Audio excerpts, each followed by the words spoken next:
नमस्कार दोस्तों, कैसे हैं। 2073वें लेख में 9वें महीने के 26वें दिन, महीने के अंतिम गुरुवार, नवमी दसवीं श्राद्ध की पितरों को नमन वंदन अभिनंदन के उपरांत नवसारी गुजरात से सुप्रभात। ओम नमो भगवते वासुदेवाय। दोस्तों, आज का विषय है श्राद्ध पक्ष में फैली हुई कुछ भ्रांतियाँ। लेख के माध्यम से त्यौहार अपनों को बताना चाहता है कि मिथ्या धारणा है श्राद्ध मात्र पुत्र कर सकता है।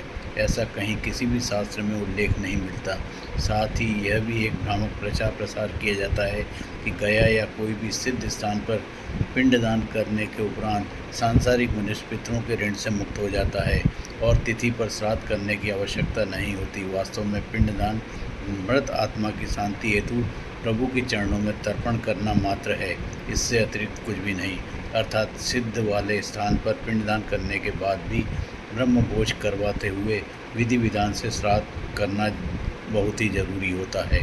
श्राद्ध करना इसलिए भी ज़रूरी है क्योंकि पितृपक्ष में हमारे पूर्वज की आत्मा हमारे द्वार पर प्रत्येक वर्ष श्राद्ध पक्ष में अवश्य आती है। श्राद्ध कोई भी मृत का स्नेही के विधि विधान से कर सकता है।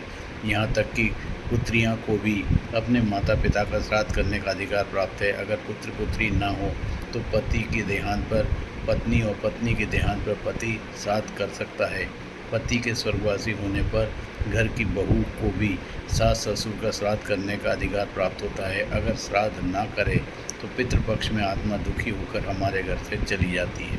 दोस्तों, श्राद्ध में कहीं भी ऐसा नहीं लिखा कि श्राद्ध नहीं करने से पितृ दुखी होकर हमको श्राप देकर जाते हैं।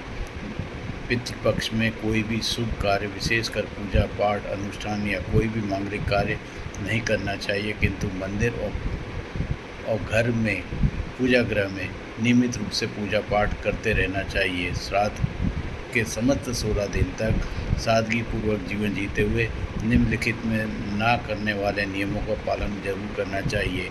इसमें प्रमुख है बाल नहीं काटना, तेल नहीं लगाना, रंगीन फूलों का इस्तेमाल नहीं करना, चना मसूर बैगन हींग सलजम मांस लहसुन प्याज काला नमक का उपयोग शास्त्र के अनुसार श्राद्ध पक्ष में निषेध माना गया है। पितृपक्ष में कोई न भी नया भवन गहने वस्त्र या कोई भी सोने चांदी के आभूषण नहीं खरीदने चाहिए।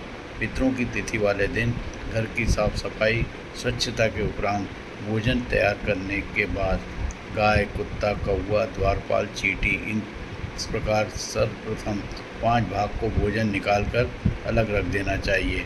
श्राद्ध करने के लिए मृत आत्मा की तिथि वाले दिन पुरोहित या ब्राह्मण को बुलाकर के पितरों को मनपसंद भोजन बनाने के बाद ब्रह्म भोज करवाना चाहिए।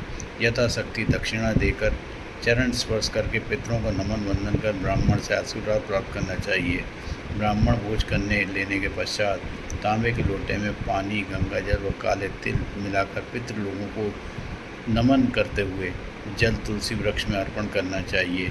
इसके पश्चात निकाले गए 5 भाग यथासंभव गाय कुत्ता कौवा द्वारपाल चींटी को देने चाहिए, किंतु वर्तमान परिस्थिति में अगर संभव ना हो तो यह सारे भाग गाय को खिला सकते हैं।